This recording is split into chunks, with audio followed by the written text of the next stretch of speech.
Hi guys! Day 2 and Day 3 ganap ng aking bakasyon sa Pinas and while nag-antay ako dito sa tiyahin ko, syempre nag-outfit check muna ako and pahid-pahid ng kung anong anik-anik sa katawan dahil mainit talaga sa Pinas as in. And while waiting sa sa tiyahin ko, yan ang ginawa ko kasi mag-breakfast kami dito. And of course, pupunta kami dito sa Santo Niño. Every time kasi na makapunta ako ng Cebu is bumibisita talaga ako dito and naglaan talaga ako ng oras dahil magpasalamat. And then yung pagkahapon, andito na kami sa Pier 4 ata to. And then kasi dito yung biyahe pa Surigao dahil uuwi po tayo ng Surigao del Sur. And of course, nung sa hapon na, yan yung sasakyan namin papunta ng Surigao del Norte, Kukalyong. And then pag dating namin sa ibabaw, is kailangan ng punas-punas kasi yung alikabok niya, itim yung alikabok niya, hindi ko alam. And luckily pala dito guys, is yung higaan ng tiyahin ko at higaan ko is same deck lang kami. And yung mga gamit namin intact talaga siya. And of course, nung gabi na, medyo matagal kami dito nagbiyahe, mga past 7 na kasi may hinintay daw na iwan ko anong hinintay nila. And pero yung iba umalis na and kami is mga 7:30 ata. And ito, ang time na ito is paalis na kami. And of course, nung kinaumagahan, siguro mga 4:45 or 5 AM to, napakaganda ng sunset. And of course, sunrise pala.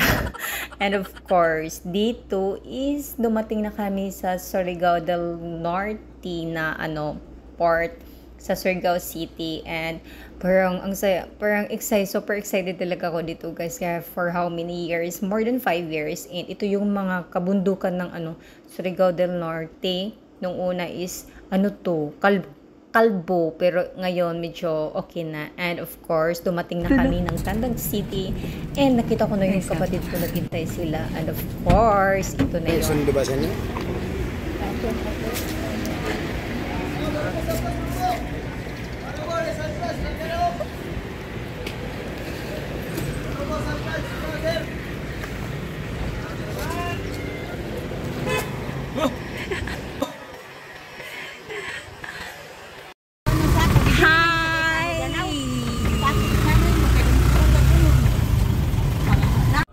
Ito na yung pamangkin at anak ko and kinontsabo ko sila. Pero may hint na dyan sila na uuwi ako kasi yung pinsan ko sinabihan yung isang tiyahin ko.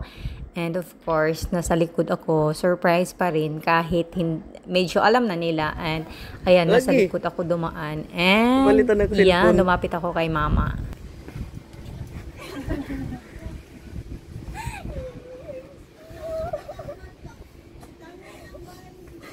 Wagana ko sila.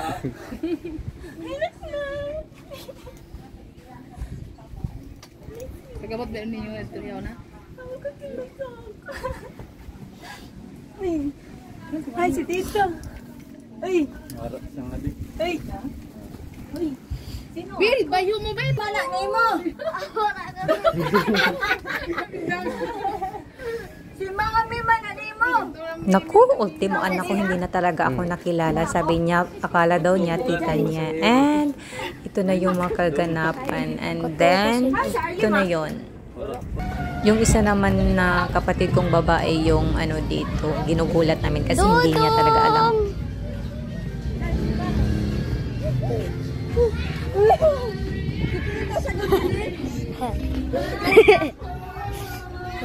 Hindi, gihuwat. Si Mimi. May gapalit. Gapalit pa si Mimi lang.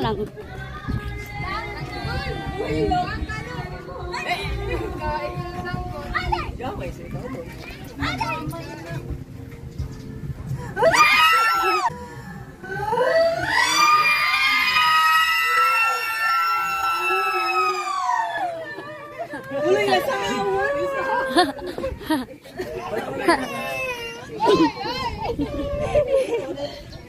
Uy. ano ka, uy?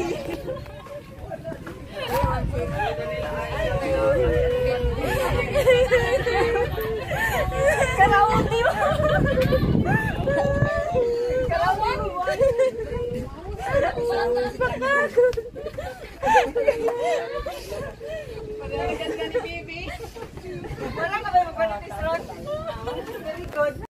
Sila lang yung na-videohan kasi yung dalawang kapatid kong babae is nakalimutan. Sa sobrang excited, nakalimutan ng mag-video. And ito na nga. And of course, sobrang happy ko talaga dito dahil at last, nakasama ko na sila. And dito is, nagbanding lang kami dito sa beach na hindi pa kami umuwi dito sa bahay dahil may kainan. Ito yung mga pagkain na hinanda talaga ni mama dahil yun yung mga request ng kuya ko. Pero yung kuya ko wala dito and kainan na. Pwede na uyan na. Ayaw mag-post ate. Ayaw mag-post early ha. Ika na ko mag-post. Wala nga pag-post kay ang mga kabataan na sa tanggap.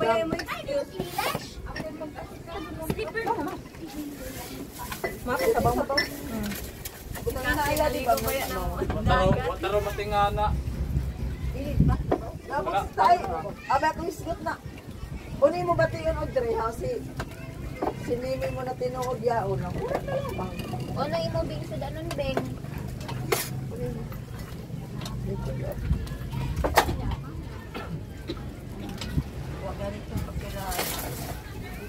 Laba siya sino yaon? Sino? Hindi. Hindi yaon siya si Bibi. Ako to, ka